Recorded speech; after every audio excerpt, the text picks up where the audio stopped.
नमस्कार विद्यार्थी मित्रांनो, इतिहासाचं 10वं प्रकरण बदलते जीवन भाग 2 हे आता आपण बघूया।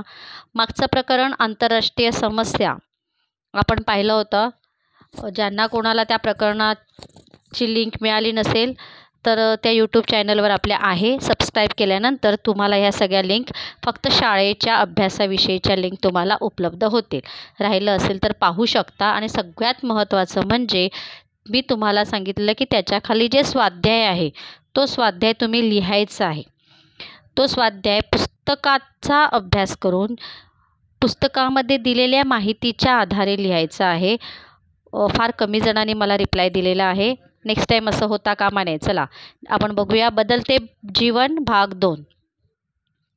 या पाठामध्ये आपण काय पाहणार आहोत तर या पाठामध्ये कोणत्या क्षेत्रामध्ये बदल झाला, भारतातल्या जीवन पद्धतीमध्ये कोणकोणत्या क्षेत्रामध्ये काय काय बदल झाला त्याच्याविषयीची आपण थोडक्यात माहिती घेणार आहोत। जसं भाषा, क्रीडा, नाटक, चित्रपट, वृत्तपत्रे आणि दूरदर्शन या क्षेत्रामध्ये काय बदल झाले याची माहिती आपल्याला घ्यायची आहे। सगळ्यात पहिलं बघायचं आहे ते म्हणजे भाषा। भारतामध्ये विविध भाषा बोलल्या जातात।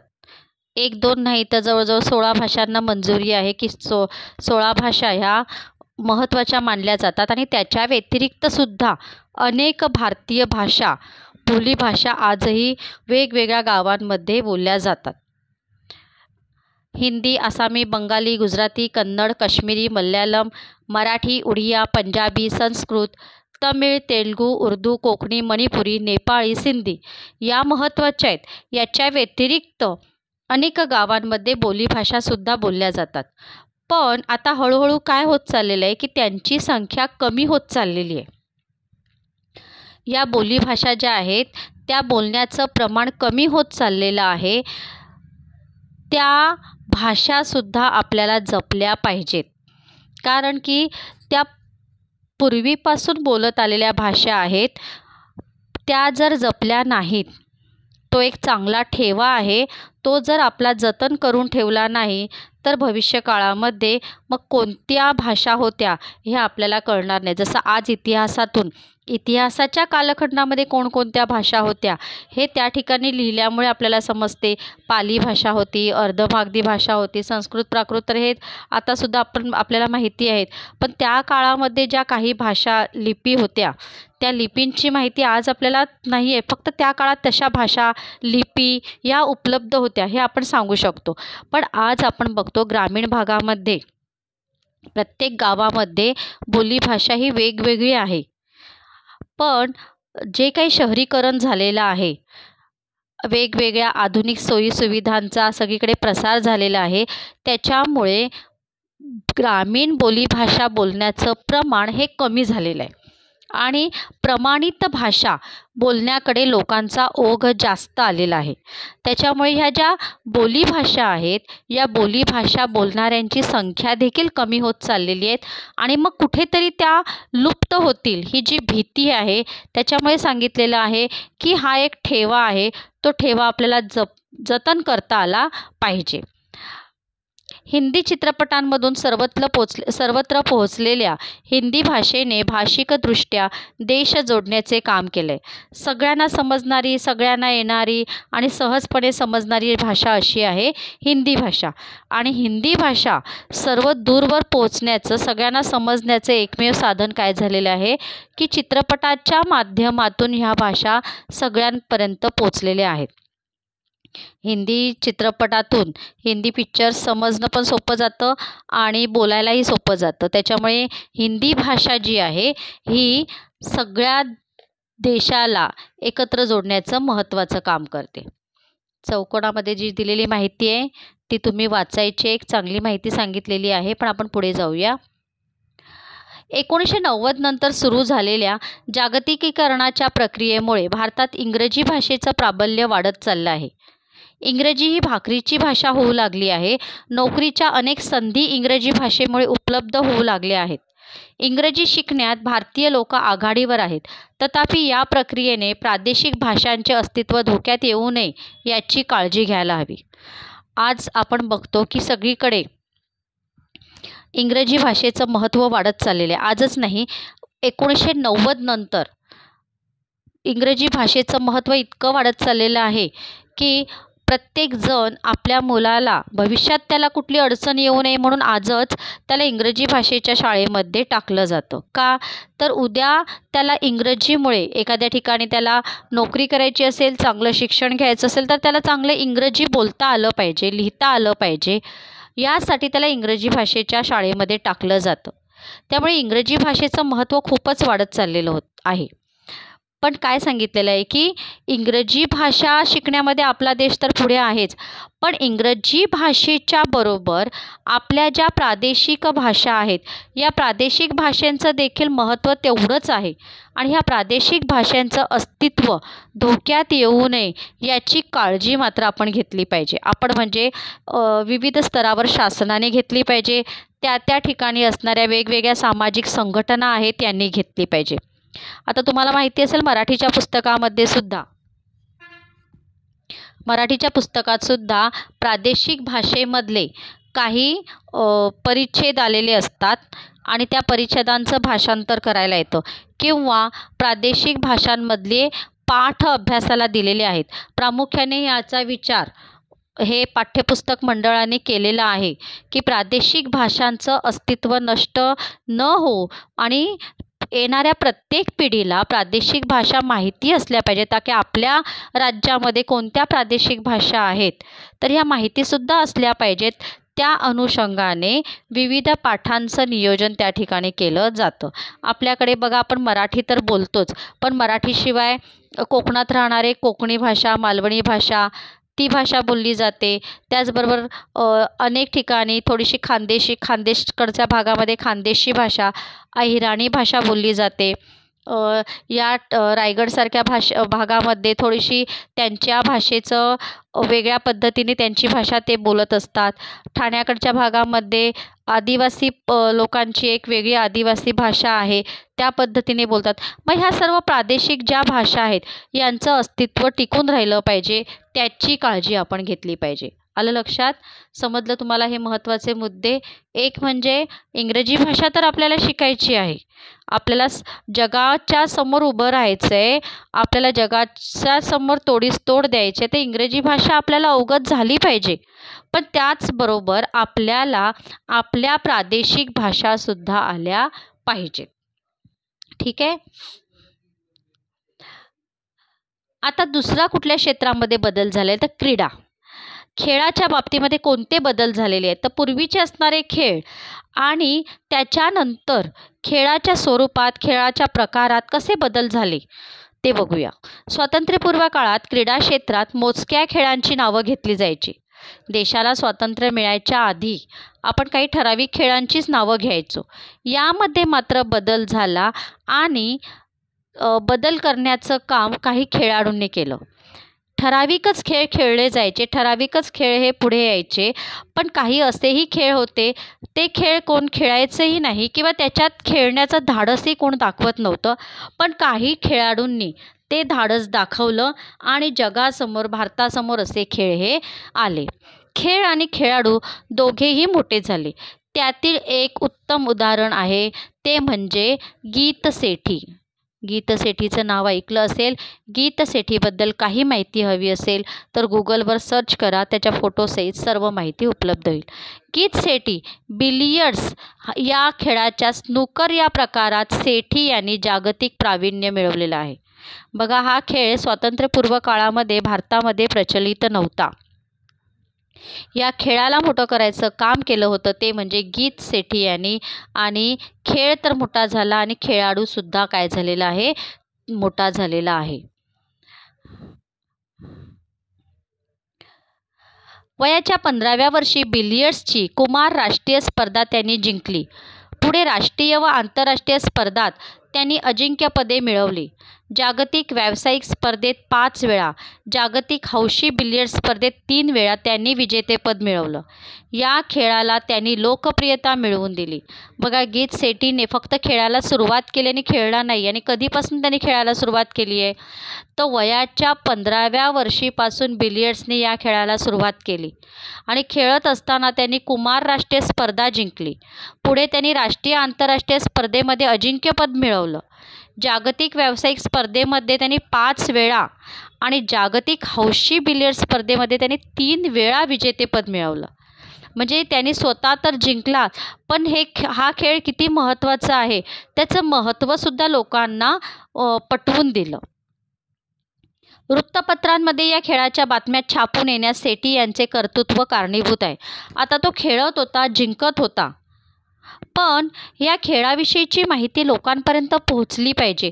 लोकांना या खेळाचं महत्त्व समजलं पाहिजे, म्हणून त्या खेळाच्या बातम्या वृत्तपत्रातून छापण्याचं कामसुद्धा त्यांनी केलं. वृत्तपत्रांना त्याची माहिती दिली आणि त्या खेळाला महत्त्व प्राप्त करून दिलं. भारतातील उदयोन्मुख खेळाडूस त्यांनी नवे क्षेत्र उपलब्ध करून दिले. असा खेळ त्यांनी लोकांना दाखवून दिला की खरोखर आवड असणाऱ्यांना त्या खेळाविषयीची माहिती घेऊन त्या क्षेत्रामध्ये बरेच जण उतरले. त्यानंतर 1983मध्ये कपिल देव यांच्या नेतृत्वाखाली भारताने क्रिकेट विश्वचषक स्पर्धेत ऐतिहासिक विजय मिळवला आणि या खेळाला देशभरात मोठी लोकप्रियता मिळवून दिली. क्रिकेटविषयीचं वेड हे आता काही सांगायला नको, सगळ्यांनाच त्याच्याविषयीची माहिती आहे. पण आपल्या देशामध्ये या खेळाला पूर्वीपासूनच महत्त्व होतं, पण सगळ्यात जास्त लोकप्रियता कधी मिळाली? 1983मध्ये. त्यावेळेला कॅप्टन कोण होतं? कपिल देव. कपिल देवाच्या नेतृत्वाखाली आपल्या देशाने विश्वचषक स्पर्धेत विजय मिळवला, वर्ल्ड कप जिंकलेला आणि तो ऐतिहासिक विजय होता. तो ऐतिहासिक विजय आजही लोक नावं काढतात, इतका तो ऐतिहासिक क्षण लोकांच्या डोळ्यांमध्ये टिपलेला आहे. त्या खेळाला त्या ठिकाणी जो विजय मिळाला त्याच्यातून ह्या क्रिकेटला एवढी मोठी लोकप्रियता मिळाली की आजही त्या क्रिकेटच्या विश्वामध्ये तर लोक खेळतातच, पण गाव पातळीवर पण तुम्ही पाहत असेल की विविध प्रकारच्या ह्या क्रिकेटच्या सामन्यांचं आयोजन केलं जातं. जागा जिथे उपलब्ध असेल त्या ठिकाणी मैदान उभारून त्या ठिकाणी वेगवेगळ्या गाव पातळीवर सुद्धा ही क्रिकेटचा खेळ मोठ्या प्रमाणात खेळला जातो. त्याच वर्षी आणखी एक कामगिरी महत्त्वाची झालेली होती. सुनील गावस्कर यांनी कसोटीमध्ये सर्वाधिक शतकांचा विक्रम केला होता. 1985मध्ये भारताने बेसन्स अँड हेजेस क्रिकेट स्पर्धेत अजिंक्यपद मिळवले. याचा परिणाम भारतातल्या सर्वच राज्यामध्ये कमी अधिक प्रमाणात क्रिकेट हा खेळ खेळला जाऊ लागला. देशी खेळ मागे पडून क्रिकेटचा खेळ आघाडीवर आला. क्रिकेट या खेळाला केंद्रस्थानी ठेवून काही चित्रपटांची निर्मिती करण्यात आली. दूरदर्शनवर 5 दिवस 1 दिवस असे खेळाचे प्रसारण सुरू झाले. वर्ल्ड कप तर जिंकला. वर्ल्ड कपच्या नंतर आणखी एक महत्त्वाची कामगिरी केली होती, ती म्हणजे सुनील गावस्करनी याच कसोटीमध्ये सर्वाधिक शतक केलेला होता. आणि त्याच्यामुळे काय झालं की क्रिकेटचे जे वारे आहेत ते इतके जोरदार देशामध्ये सगळीकडे वाहू लागले की सगळीकडे क्रिकेट खेळलं जाऊ लागलं. आणि क्रिकेटला केंद्रस्थानी ठेवून क्रिकेटला महत्त्व देऊन तुम्हाला माहिती असेल चित्रपटांची सुद्धा निर्मिती झालेली आहे. मागेच तो आमिर खानचा कोणता चित्रपट आलेला? लगान. त्या लगान चित्रपटामध्ये सुद्धा क्रिकेटवरच आधारित तो आहे. नंतरच्या काळामध्ये धोनीच्या काळामध्ये धोनीवर आधारित चित्रपट आणि मग प्रत्येक क्रिकेटवर सुद्धा चित्रपटांची निर्मिती झाली. त्यांनी कसं यश मिळवलं हे या ठिकाणी दाखवलेलं आहे. म्हणजे क्रिकेटच्या खेळामध्ये म्हणजे जसं आधीचे खेळ होते ते बदलून बिलियर्ड्स गीत सेठीने सगळ्या जगासमोर आणलं. कपिल देवच्या विश्वचषक जिंकल्यामुळे क्रिकेटचे वारे आपल्या संपूर्ण देशात गावागावामध्ये पोहोचले. तसेच आपल्याकडे एशियाड आणि ऑलिम्पिक स्पर्धांमध्ये भारत सहभागी होतोच, पण इसवी सन 2000च्या ऑलिम्पिकमध्ये कर्णम मल्लेश्वरी हिने वेटलिफ्टिंगमध्ये पदक मिळवून दिलं. ऑलिम्पिकमध्ये पदक मिळवून देणारी ती पहिली भारतीय महिला होती. हे लक्षात ठेवायचं, तिचं नाव कर्णम मल्लेश्वरी. वेटलिफ्टिंगमध्ये आतापर्यंत कुठल्या स्त्रीने भाग घेऊन पदक मिळवून दिलं नव्हतं, तर ती पहिली स्त्री होती की जिने भारताला पदक मिळवून दिलेलं आहे. हॉकी, पोहणे, तिरंदाजी, वजन उचलणे, टेनिस, बॅडमिंटन या स्पर्धांमध्ये भारताचे प्रतिनिधित्व वाढू लागले. ऑलिम्पिकचं पण एक वेगळंच मग वेड सगळ्यांमध्ये आलं. वेगवेगळ्या स्पर्धांमध्ये भाग घ्यायचं. ऑलिम्पिकचं तुम्ही बघितलं असेल तर ऑलिम्पिक दर 4 वर्षांनी होते आणि त्या ठिकाणी एक खेळ नसतो, त्या ठिकाणी वेगवेगळे खेळ असतात आणि त्याच्यामुळे प्रत्येक खेळाडूला त्या ठिकाणी आपला कसब दाखवण्याची संधी मिळत असते. मग आपल्या देशाने सुद्धा आतापर्यंत अनेक वेळेला ऑलिम्पिकमध्ये भाग घेऊन लोकांसाठी ते एक चांगलं दालन ओपन करून दिलेलं आहे आणि भारताचे खेळाडू त्याच्यामध्ये भाग घेतात, भारताचं प्रतिनिधित्व करतात. अशा प्रतिनिधित्व करणाऱ्यांची संख्या आता वाढायला लागलेली आहे. आणखी कुठल्या क्षेत्रामध्ये बदल झालेले आहेत तर नाटक आणि चित्रपट. नाटक आणि चित्रपट हा भारतीयांच्या जीवनातील खूप महत्त्वाचा घटक आहे. पूर्वी नाटके खूप वेळ, कधीकधी रात्रभर चालायची. आताच्या काळात नाटकांचे स्वरूप, तंत्र, वेळ बदलून गेले. वेगवेगळ्या क्षेत्रातील लोक नाटकांमध्ये सामील होऊ लागले. संगीत, रंगभूमीचे महत्त्व पूर्वीपेक्षा कमी झाले. पौराणिक, ऐतिहासिक विषयांऐवजी राजकारण, समाजकारण या विषयांना प्राधान्य मिळू लागले.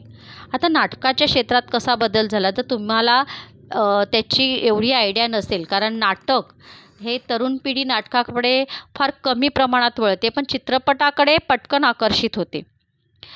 नाटक पूर्वीच्या काळी एक मनोरंजनाचं फार महत्त्वाचं साधन होतं आणि स्टेजवर जिवंत पात्र आपल्यासमोर नाटक सादर करायची आणि त्या नाटकाच्या वेळेला लिमिट नसायचं. कधीकधी ते नाटक रात्रभरसुद्धा चालायची. त्याच्यानंतर असा काही कालखंड आला की ते नाटकांना ठराविक वेळेची मर्यादा आली आणि पूर्वीच्या काळामध्ये संगीत नाटक हे खूप चालायचे. म्हणजे त्या नाटकामध्ये जे काम करणारे असायचे ते स्वतःच गाणं, जे काही शास्त्रीय संगीत आहे, शास्त्रीय गाणं आहे ते स्वतःच गायचे.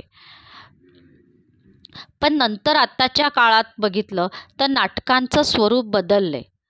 पौराणिक आणि ऐतिहासिक विषयांच्या ऐवजी आता नाटकाचं स्वरूप कसं आलंय तर सध्याची समाजव्यवस्था, राजकारण या विषयांवर विषय घेऊन आताची नाटकंही केली जातात किंवा काही विनोदी नाटकंही असतात. त्याच्यामुळे आताच्या नाटकांचं थोडंसं स्वरूप बदललेलं आहे. पण जी पूर्वीची संगीत नाटकं होती ते आता काय झालेली आहेत, थोडीशी कमी झालेली आहेत. चित्रपटाच्या क्षेत्रात कृष्णधवल चित्रपटांच्या ऐवजी नंतर रंगीत चित्रपटांचे युग आले. कृष्णधवल म्हणजे ब्लॅक अँड व्हाईट काळात सुरुवातीची चित्रपट हे ब्लॅक अँड व्हाईटच असायची. त्याच्यानंतर रंगीत चित्रपटांचं युग आलं. मनोरंजन क्षेत्रातील हिंदी चित्रपटांचे स्थान अतुलनीय आहे. हिंदी चित्रपट फक्त आपल्या देशातच नाही तर परदेशातसुद्धा त्या चित्रपटांना खूप मागणी असायची. खूप चित्रपट पाहणारी लोक आहेत. समकालीन परिस्थितीचे चित्रण चित्रपटांमध्ये उमटू लागले. चित्रपट हे कसं आहे माहिती आहे, मनोरंजनाचं साधन तर आहेच, पण समाजातल्या काही तत्कालीन परिस्थिती, काही समस्या, काही विचार हे चित्रपटाच्या माध्यमातून मांडण्याचं महान कार्य त्या काळात आत्तासुद्धा ते केलं जातं. त्यामुळे चित्रपटांना खूप मागणी आहे. आता सध्या चर्चेत असलेला छावा चित्रपट इतिहासातली कादंबरी आहे, इतिहासात घडलेली घटना आहे. ती चित्रपटाच्या माध्यमातून पुन्हा एकदा जिवंत रूपाने सर्वांसमोर ठेवल्यानंतर लोकांच्या विचारांमध्ये जी काही विचार त्यांचे जे काही जागृत होतात ते घडवून आणण्याचं काम हे चित्रपट करत असतात. आणि त्याचबरोबर चित्रपटांमध्ये जी काही चित्रीकरणाची स्थळं असतात, बहुतेक चित्रपट हे परदेशात वगैरे शूटिंग केली जाते. मग परदेशातले वगैरे त्या ठिकाणचे सिनेरी बघण्यामध्ये सुद्धा मजा वाटत असते. परकीय भाषांमधील चित्रपट अनुवादित होऊ लागले. आता फक्त आपल्या देशातले चित्रपट आहेत असं नाही आहे, तर परदेशी भाषेतील चित्रपट जे आहेत ते आपल्या भाषेमध्ये डब व्हायला लागले, हिंदीमध्ये आले. त्याच्यामुळे आपल्याला त्यांच्या भाषेतले त्यांच्याकडचे चित्रपट आपण आपल्या हिंदीमध्ये पाहू लागलो. आपल्याकडे बरीचशी तरुण मंडळी आहेत, ही काय करतात, भारताच्या बाहेरचे चित्रपट अगत्याने बघत असतात. हिंदी चित्रपट जगभर पोचले. राजकारण, समाजकारण, उद्योग, तंत्रज्ञान याचे प्रतिबिंब चित्रपटामध्ये उमटू लागले. 3-4 तास चालणारा चित्रपट 1.5 तासांवर पण आला. एकच पडदा, एकच चित्रपटगृह ही संकल्पना बदलली. पूर्वीच्या काळी कसं असायचं, चित्रपट जवळजवळ 3 तासाच्या पुढेच असायचा. नंतर 3 तासांवर चित्रपट आला. 3 तासाच्या नंतर जवळजवळ 2.5 तासापर्यंत आला. काही सिनेमे तर आता असे असतात की ते 1.5 तासामध्ये संपतात. आणि सगळ्यात महत्त्वाची गोष्ट म्हणजे एकच सिनेमा 100 आठवडे चालवण्याचे प्रमाण संपलं. एका वेळी एक चित्रपट अनेक थिएटरमध्ये एका वेळेला लागू शकतो. अनेक शहरांमध्ये एका वेळेला लागण्याची किमया आता घडते. म्हणजे हा जो चित्रपट निर्मितीचा उद्योग आहे, याला एक चांगला दर्जा प्राप्त झालेला आहे. हा उद्योग फक्त एका माणसाचा नाही आहे किंवा त्या ठिकाणी काम करणाऱ्या त्या नटनट्यांचा, अभिनेत्यांचा नाही आहे, तर त्या क्षेत्रात चित्रपट उद्योग क्षेत्रामध्ये जेवढी माणसं सामील होतात, त्या सगळ्यांना त्या ठिकाणी रोजगार उपलब्ध होत असतो. प्रादेशिक भाषांमधील चित्रपट उद्योग बहरून आला आहे. जसं आपण हिंदी हिंदी ही आपली काय आहे, हिंदी आपली राष्ट्रभाषा आहे, त्याच्यामुळे हिंदीमध्ये पिक्चर तर भरपूर निघतातच. पण प्रादेशिक भाषांमध्ये सुद्धा अनेक ठिकाणी प्रादेशिक भाषेचे पिक्चरसुद्धा निघतात, खूप चांगले चालतात. महाराष्ट्रामध्ये मराठी भाषेला प्राधान्य आहे. त्या साऊथच्या भागामध्ये तेलुगू, कन्नड ह्या भाषेमध्ये पिक्चर काढले जातात. प्रत्येक राज्यामध्ये आपल्या भाषेमध्ये पिक्चर काढण्याचा ट्रेंड आहे. आता वृत्तपत्रांमध्ये काय बदल झाले? बदलत्या जीवनशैलीचा प्रभाव वृत्तपत्रांवर आणि प्रसारमाध्यमांवर पडला. या माध्यमांचा प्रभाव व्यक्तिगत आणि सामूहिक जीवनावर सुद्धा पडला. स्वातंत्र्योत्तर कालखंडात दैनंदिन घडामोडीच्या ताज्या बातम्या देणे, जाहिराती छापून उद्योग व्यवसायाला चालना देणे, लोकमत घडवणे, लोकमत विधायक कामासाठी प्रभावित करून प्रसंगी नेतृत्व करणे, प्रबोधन करणे, शासन व्यवस्थेवर अंकुश ठेवणे, हे सगळे कार्य कोण करत होती? वृत्तपत्र. वृत्तपत्रांचे हे महत्त्वाचं कार्य आहे. थोडंसं लक्षात ठेवा. कसं बघा, वृत्तपत्र हे समाजाला फक्त जागृत करायचं कार्य करते असं नाही आहे. वृत्तपत्र समाजाला एक वेगळी दिशा देण्याचं कार्य करत असते. या वृत्तपत्रांच्या माध्यमातून आपण काय करत असतो? आपल्याला ताज्या बातम्या तर समजतात. वृत्तपत्रांमध्ये ज्या जाहिराती दिल्या जातात, त्या जाहिराती वेगवेगळ्या प्रकारच्या असतात. कोणाला नोकरीची असेल, त्याचबरोबर कोणाला काही विकायचं असेल, काही खरेदी करायचं असेल, एखाद्याच्या उद्योगाविषयीची माहिती असेल, अशा वेगवेगळ्या बातम्या त्याच्यामध्ये दिल्या जातात. व वृत्तपत्रांमध्ये काही ठराविक विषय हे मांडले जातात. लोकांचं मत त्याच्यावर घडवून आणलं जातं. लोकांच्या विचारामध्ये बदल करण्याची ताकद वृत्तपत्रात आहेत.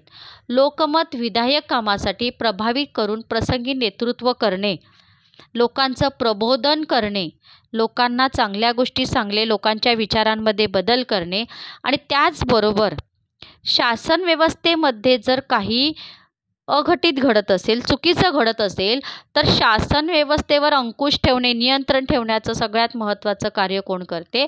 वृत्तपत्र करत असतात. अशा विविध उद्दिष्टांनी ही वृत्तपत्रे कार्य करत असतात. या काळात वृत्तपत्रे कृष्णधवल रंगात छापली जायची. म्हणजे पूर्वीची वृत्तपत्रे ही ब्लॅक अँड व्हाईट होती. नंतर आता वृत्तपत्रांमध्ये सुद्धा रंगीत पुरवणी किंवा अनेक गोष्टी त्याच्यामध्ये आलेल्या आहेत. शिवाय वृत्तपत्रांमध्ये आणखी काय झालेलं आहे?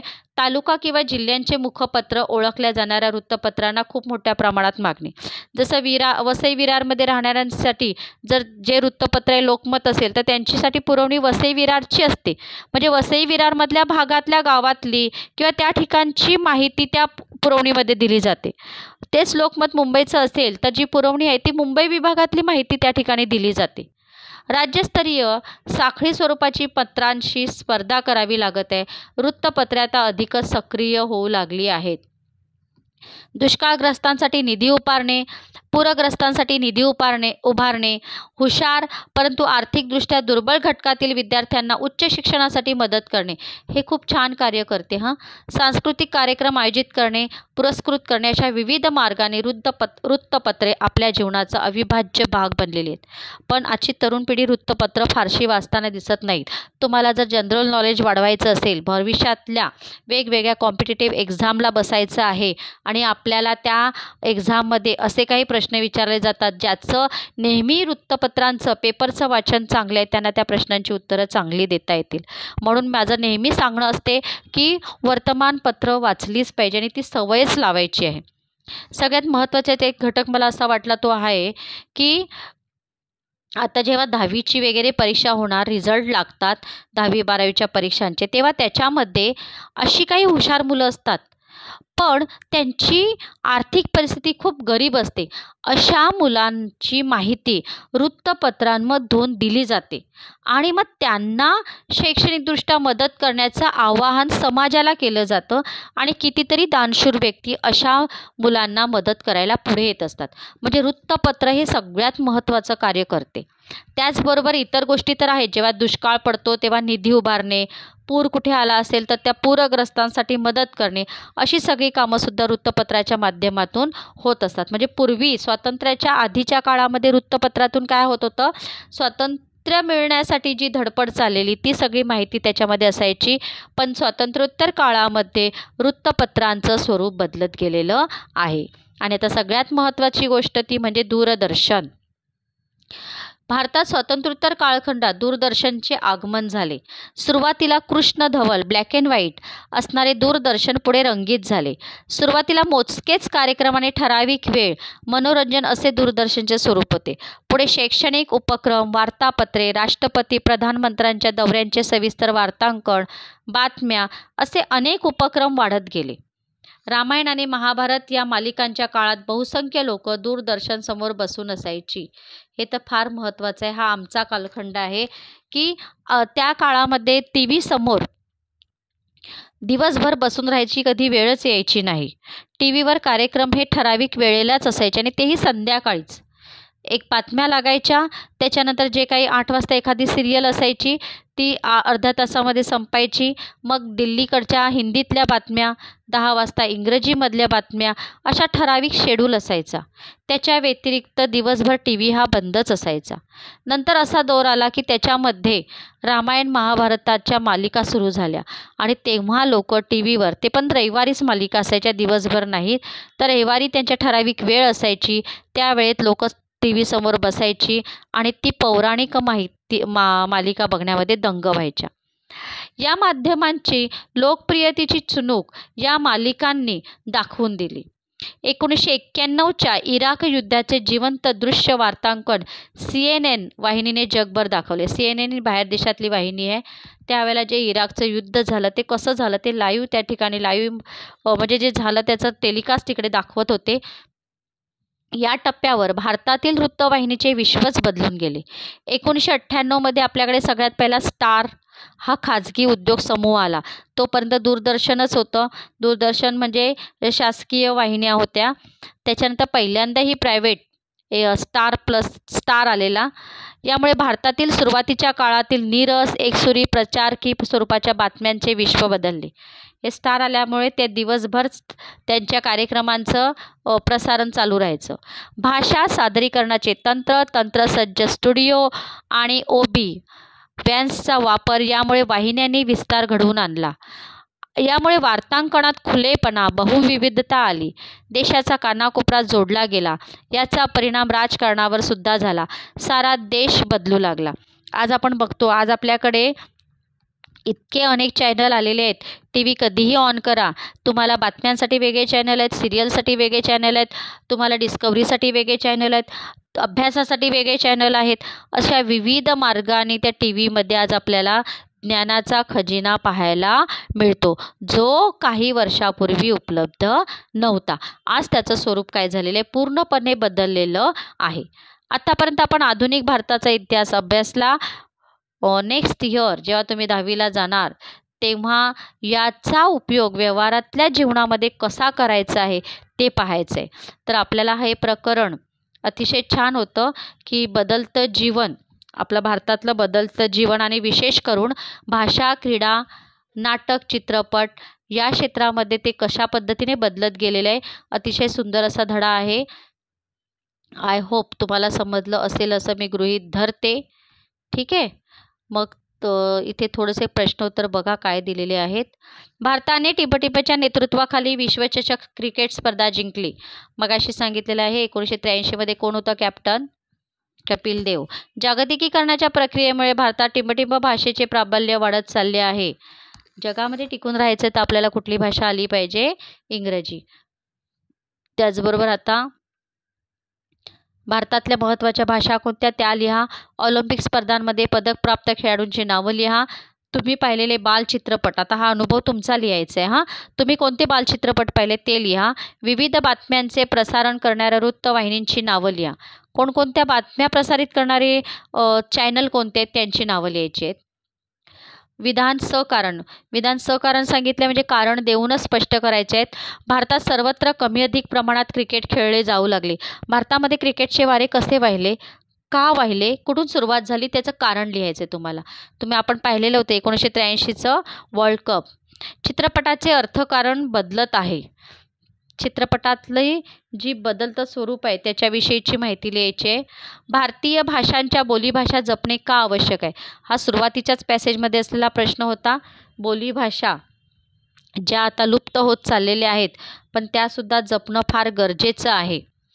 नाहीतर भविष्य काळामध्ये आपल्याला बोलीभाषा ऐकायला मिळणार नाहीत, पाहायला मिळणार नाहीत, वाचायला मिळणार नाहीत. त्यांचं स्वतःचं असं एक वेगळं महत्त्व आहे. वृत्तपत्रांचे बदलते स्वरूप आणि दूरदर्शन सगळे प्रश्न एकदम ओके आहेत. धडा नीट समजला असेल तर नसेल समजला तरी एकदा पुन्हा तुम्ही ह्याचा रिवाइव बघू शकता. लिंक एकदा सबस्क्राईब केली म्हणजे तुम्हाला त्याच्या चॅनलवरचे सगळे भाग बघायला मिळतील. ओके, ठीक आहे. नेक्स्ट मी 9वा धडा घेऊन येईल. चला, सगळ्यांना थँक्यू. काय असेल तर कमेंट्समध्ये सांगा, मी त्याच्यावर